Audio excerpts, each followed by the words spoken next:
जोहार हज़ारीबाग। मैं फैज़ अनवर, आप देख रहे हैं जोहार हज़ारीबाग। अभी मैं जहां खड़ा हूं, मेरे पीछे आप देख सकते हैं हज़ारों की संख्या में चमगादड़ हैं और टेम्परेचर 40 से ऊपर जब जाता है तो चमगादड़ लोग बर्दाश्त नहीं कर पाते हैं। और यही कारण है कि हज़ारीबाग के आसपास लगभग 500 से 1000 चमगादड़ रोज़ जो है टपक रहे हैं, पक्के आम की तरह टपक रहे हैं। लोग तो गाँव-गाँव में ऐसा देख के बोल रहे हैं कि कुछ अंधविश्वास कुछ ऐसा हो गया है कि चमगादड़ मर रहे हैं। जो लोग संकेत भी लगा रहे हैं गांव में कि कहीं कुछ ऐसी घटना ना हो जाए, अनहोनी ना हो जाए। लेकिन साइंटिफिक रीज़न यही है कि टेम्परेचर जब ज़्यादा होता है 40 से, तो चमगादड़ों की मृत्यु हो जाती है। वो इतना हीट नहीं सहन कर सकते हैं। इसीलिए मैं अभी जहां खड़ा हूं हज़ारीबाग झील के आसपास, और झील के आसपास जो है टेम्परेचर थोड़ा कम है, इसलिए इनका बसेरा यहाँ पे है। 2 दिन पहले आपने देखा था पद्मा में किस तरह से पक्के आम की तरह चमगादड़ टपक रहे थे, लगभग 500 की संख्या में।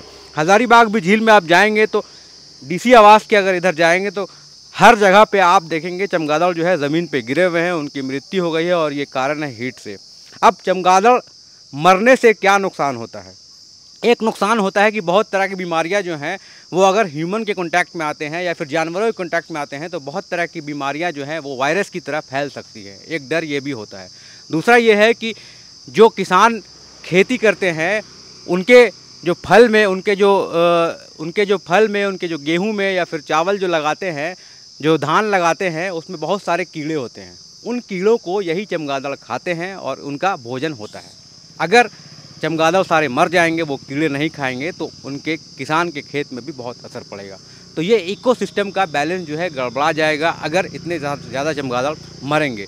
तो यही कारण है कि ज़्यादा गर्मी की वजह से एक बैलेंस जो है वो गड़बड़ा रहा है और चमगादड़ों की लगातार जो है मृत्यु हज़ारीबाग में हो रही है। हम जो खड़े हैं जहाँ पे हज़ारीबाग झील में आपको दिखाते हैं, यहाँ जितने चमगादड़ अभी बसेरा कर रहे हैं वो तुरंत फिर यहाँ पे आते हैं, पानी पीते हैं, अपने आप को ठंडा रखते हैं और उसके बाद फिर वापस चले जाते हैं। लेकिन अभी आप देख सकते हैं चमगादड़ जो है मर के ज़मीन में तो गिर रहे हैं और यहाँ भी लटक जा रहे हैं। तो ये चमगादड़ जो है, और नीचे भी आप किस तरह से देख सकते हैं कि टपक के गिर रहे हैं, और ये जो है बीमारी का भी कारण एक तरह से बन सकता है। तो पूरे हज़ारीबाग में इस एरिया में जाएंगे आप तो आप ऊपर देख सकते हैं पूरा का पूरा चमगादड़ जो है यहाँ पे फैल गया है।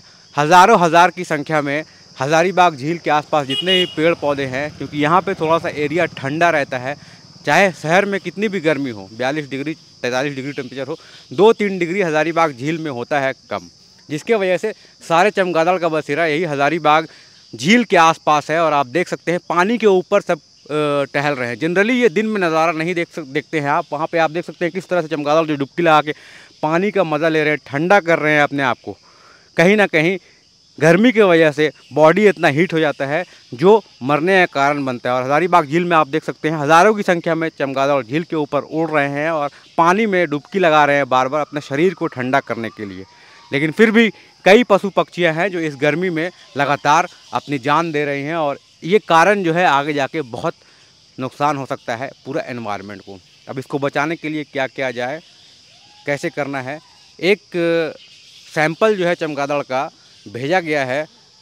जो एनिमल हस्बेंड्री डिपार्टमेंट है, पशु पालन डिपार्टमेंट है, उन्होंने सैंपल कोलकाता भेजा है और उसकी जांच चल रही है कि आखिर मरने का जो कारण तो जान ही गए हैं, लेकिन क्या इससे कोई आगे जाके बीमारी हो सकती है कि नहीं हो सकती है, इस पर एक चर्चा चल रही है।